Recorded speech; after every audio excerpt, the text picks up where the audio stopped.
Assalamualaikum warahmatullahi wabarakatuh. Innal hamdalillah nahmaduhu wa nasta'inuhu wa nastaghfiruh wa na'udzubillahi min syururi anfusina wa min sayyiati a'malina may yahdihillahu fala mudilla lahu wa may yudlil fala hadiyalah. Asyhadu an la ilaha illallah wa asyhadu anna muhammadan abduhu wa rasuluh allazi la nabiyya ba'dah. Sebelumnya pada pertemuan pertama ini Bapak akan menjelaskan beberapa tentang pengertian pokok bahasan pada pertemuan ini tentang satu dari tentang usul fikih. Pertama, pengertian tentang usul fikih, objek kajiannya, perbedaan usul fikih dan fikih, kemudian tujuan kita belajar usul fikih ini apa. Yang pertama, lanjut saja kepada poin yaitu pengertian usul fikih. Harus kalian pahami dan kita pahami juga bahwa definisi usul fikih atau usul itu berasal dari kata usul. Menurut bahasa Arab adalah suatu bentuk jamak atau plural dari kata al-asal. Asal. Berarti al-aslu hiya asasu au qawaidu allati yubni 'alaiha ghairiha. Itu kata usul itu berarti asas-asas atau dasar-dasar yang di atasnya dibangun sesuatu yang lain gitu. Kemudian dari pengertian dari usul fikih atau dari fikih, al-fikhu lughatan. Fikih menurut bahasa itu kata fikih menurut bahasa adalah al-fahmu, yaitu pemahaman ya. Al-fikhu istilahan huwal ilmu bil ahkami syar'iyyati amaliyati istifadatu min adilatiha tafsiliha. Yaitu fikih menurut istilah adalah ilmu tentang hukum syara amaliyah yang diperoleh dari dalilnya yang terperinci. Nah, itu pengertian dari al-fikhu. Kemudian definisi dari usul fikih, dua kalimat itu kemudian disatukan jadi usul dan fikih, sehingga definisi usul fikih itu sendiri ini adalah metodologi yang dipakai para mujtahid dalam rangka menggali hukum syara atau istinbat dari sumber-sumber hukum syara Al-Quran, hadis, ijma sahabat ataupun dari qiyas syar'i ya. Kemudian usul fikih adalah merupakan kaidah berpikir juga bagi seorang muslim dalam menggali hukum yang menjadi solusi bagi seluruh problem kehidupan manusia ya. Itu definisi usul fikih. Kemudian selanjutnya, gambaran dari usul fikih itu sendiri, Islam seperti kasajaroh atau seperti pohon yang rindang dan manis buahnya.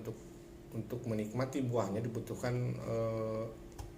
para pemetik atau alat untuk memetik. Itu buat Al-Ghazali ya. Jadi pemetiknya itu adalah mujtahid, para mujtahid. Alat untuk memetik buahnya disebutkan yaitu adalah istilahnya itu usul fikih ya.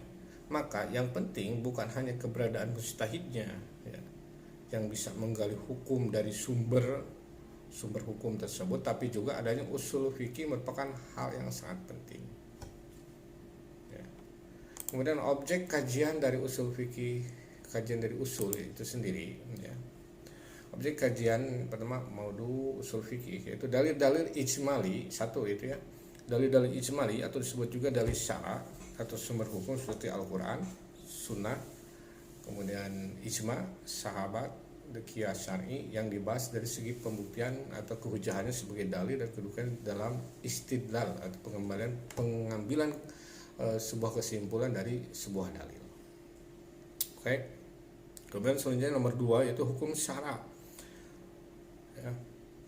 Dan hal yang terkait dengannya atau dengan hukum syara seperti pembahasan apa itu hukum syara, macam-macam hukum syara, kemudian rukun hukum, pembuatan hukum atau sasaran hukum, objek yang dihukuminya ya.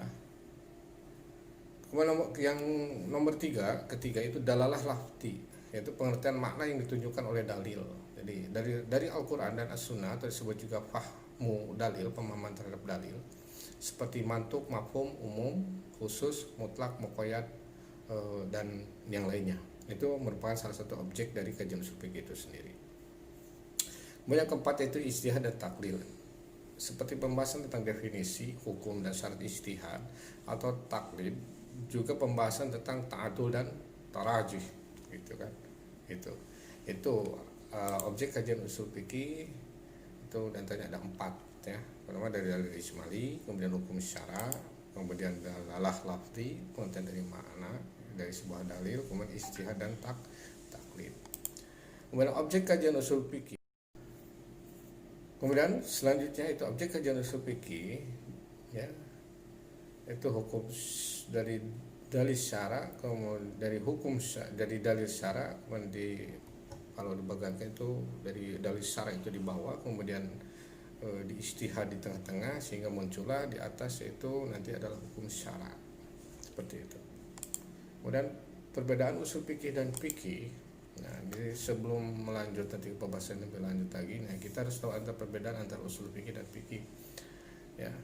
Kalau dalam pembahasan dalil, kalau usul fikih itu membahas dalil ijmali secara global. Jadi kalau usul fikih itu membahas dalil ijmali atau dalil itu secara global menyeluruh. Namun itu kan pada pembahasan dalil. Namun pada fikih itu membahas dalil juz'i atau tafsili atau terperinci ya. Jadi ilmu fikih membahas sebuah dalil itu lebih terperinci dibandingkan dengan usul fikih. Kalau usul fikih itu lebih global yang dibahasnya.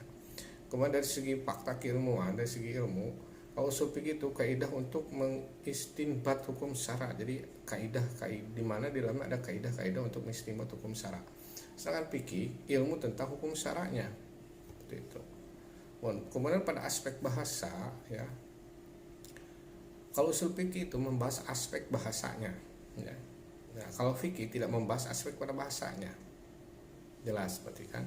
Kemudian tujuannya itu kalau usul fikih menerapkan kaidah untuk mengistinbat hukum syara. Jadi menerapkan kaidah, si kaidah itu diterapkan untuk mengistinbatkan hukum syara. Sedangkan fikih itu untuk menjelaskan hukum syara. Jadi seperti ya, jadi kalau fikih itu pada tujuannya untuk menjelaskan hukum syara tersebut ya. Kalau usul fikih menerapkan kaidah untuk mengistinbatkan hukum syara tersebut. Kemudian tujuan belajar kita usul fikih ini, tujuan belajar yang pertama untuk menetapkan isbat secara pasti atau qat'i bahwa suatu dalil ijmali yang global itu misal Al-Quran As-Sunnah adalah benar-benar adalah merupakan sebuah wahyu dari Allah Subhanahu wa taala. Dalil ijmali, dalil syar'i termasuk masalah usul atau akidah yang wajib ditetapkan berdasarkan dalil qat'i, bukan dalil zanni. Ya, bisa kita lihat pada Quran surat Yunus ayat 36 ataupun pada Quran surat Al-Isra ayat 36. Ya.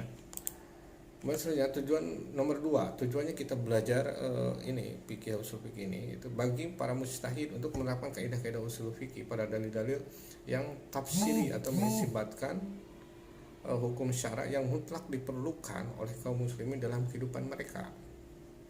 Nah, ini tujuan yang amat mulia karena akan membantu manusia beribadah sebagai tujuan diciptakannya manusia oleh Allah Subhanahu wa taala seperti pada Quran surat Az-Zariyat ayat 56. Yang tak mungkin ibadah itu terkesan tanpa mengetahui hukum syara'nya. Jadi kalau kita beribadah itu harus tahu landasannya atau hukum syara'nya apa kita melakukan sebuah ibadah tersebut. Oke. Kemudian selanjutnya ya, ketiga itu bagi para muqallid itu untuk memahami kaidah-kaidah yang digunakan oleh para mujtahid dalam mengistinbatkan atau menggali hukum syara dari dalil syara. Ini penting karena di samping menjadi satu tahapan kompetisi para ijtihad juga ya, untuk memantapkan hati bahwa para mujtahid terdahulu adalah ulama yang layak ya untuk diikuti dan pendapat mereka adalah hukum syara yang sahih. Oke, nah ini mungkin untuk pertemuan pertama, semoga bermanfaat dari mana kita akan mempelajari mata kuliah fikih, pengantar fikih dan usul fikih ini. Memang kita agar menjadi sungguh-sungguh belajar bahwa kita mengetahui apa landasan kita belajar ini, tujuannya untuk apa. Ya, mungkin sekian dari Bapak, semoga bermanfaat. Assalamualaikum warahmatullahi wabarakatuh.